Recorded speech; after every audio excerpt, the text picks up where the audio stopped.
Donc, je m'appelle Luc Janico, je suis juge au tribunal de commerce depuis maintenant 4 ans. Je m'occupe du contentieux et des référés. Dominique Devarot, expert en incendie et explosion depuis 87-88, agréé par la Cour de cassation depuis un peu plus d'une quinzaine d'années. J'ai exercé les fonctions de directeur adjoint du laboratoire de police scientifique de Toulouse. Donc, je suis Céline Benchetri, chef d'entreprise, conseillère en investissement financier.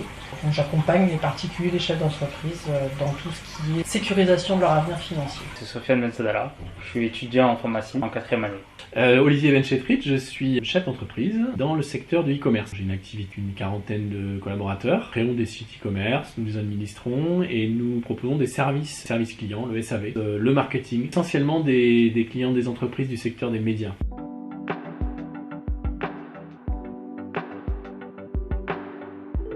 Ensuite, moi je l'utilise dans mon job au quotidien pour de l'assistance à la rédaction d'emails, l'assistance à la rédaction de contrats clients. Je le consulte pour des points de droit du travail, sur des contrats de travail, même sur des stratégies marketing aussi, on le met à contribution. En fait, le travail c'était vraiment travail de source, donc aller chercher la source la plus fiable et juste remettre les textes mot pour mot au niveau de la source. C'est-à-dire par exemple, on avait sur le diabète.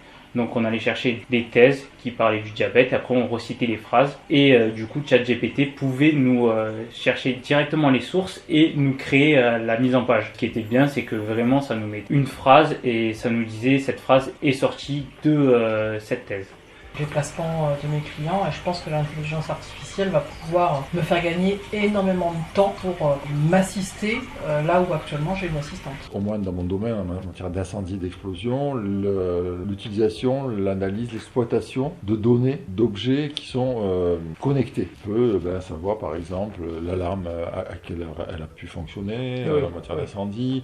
D'un aspirateur, on peut savoir de quelle heure à quelle heure il a fonctionné. Dans une voiture, on peut connaître le parcours, on peut connaître les arrêts du véhicule. Donc tous ces objets-là peuvent être exploités dans le cadre d'une enquête, par exemple.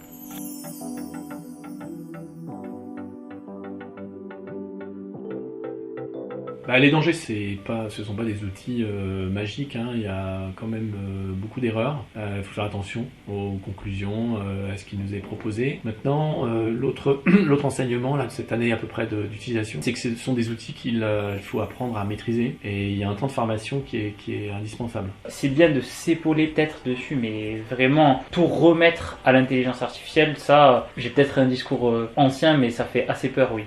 Les entreprises qui s'emparent de ce pouvoir qui est phénoménal. Les entreprises produisaient jusqu'à présent des choses, produits manufacturés ou autres, mais qui restaient dans l'ordre du raisonnable ou du contrôlable. Là, il y a quelques entreprises sur Terre qui s'emparent de l'intelligence artificielle et donc on peut se poser la question de savoir comment on peut contrôler ces entreprises ou ces pays. Voilà, il y a 2 ou 3 pays sur la planète qui sont très bonnes. La Chine, par exemple, qui fait ça en termes de sécurité pour contrôler son milliard et quelques d'habitants. Il y a la Russie aussi pour des raisons aussi de sécurité et politique. Les États-Unis pour des raisons économiques, mais aussi certainement politiques.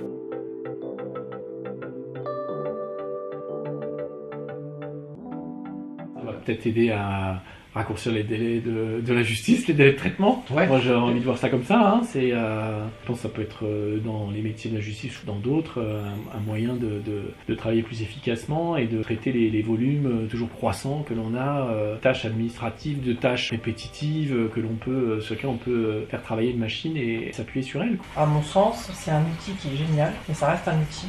Ça ne remplacera jamais l'humain et que quand on est intelligence artificielle et justice, ça nécessite beaucoup de formation et encore une fois aussi beaucoup d'encadrement par rapport à l'utilisation de ce type d'outils parce qu'on ne peut pas le faire pour tout et n'importe quoi. Les jugements, les arrêts sont anonymisés, sont accessibles et anonymisés. Ça me paraît extrêmement important. Donc je pense que par rapport à l'intelligence artificielle, on commence déjà à avoir les premières briques.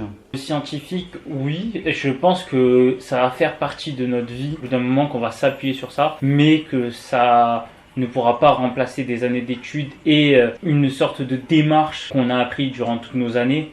Je pense qu'une deuxième étape pourrait être un outil d'aide à la décision, c'est-à-dire que l'intelligence artificielle pourrait proposer un jugement. Par contre, j'insiste, et dès cette étape-là, il faut que le juge valide ce qui sort. On ne peut pas imaginer que ça sorte automatiquement, que ça soit envoyé au justiciable sans qu'il y ait un contrôle d'un juge. Faire attention évidemment aux données, où est-ce qu'elles sont hébergées, où est-ce qu'elles sont traitées, par qui. Et ce qui me désole, c'est que j'ai pas trouvé de solution franco-française avec des données hébergées en France ChatGPT, c'est aux États-Unis, c'est ces grosses entreprises américaines qui gèrent ces données-là, quoi. Pour la justice française, j'aimerais qu'une solution d'IA française existe, Ouais, bien sûr. avec des données hébergées ici, sur les règles RGPD et bien sécurisées au niveau de traitements qui y sont faits, quoi. D'abord, il y a une certaine opacité. C'est plutôt des Américains. Et deuxièmement, il peut y avoir des biais qui s'installent.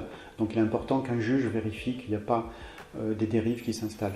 L'enjeu, c'est de faire en sorte que nos collaborateurs deviennent des collaborateurs augmentés grâce à l'IA et que ça soit perçu comme tel. Voilà. Ça suppose beaucoup de formation. De pédagogie. Bon, écoutez, je ne vais pas vous embêter plus longtemps. Je vous remercie. Je vous remercie. Au revoir.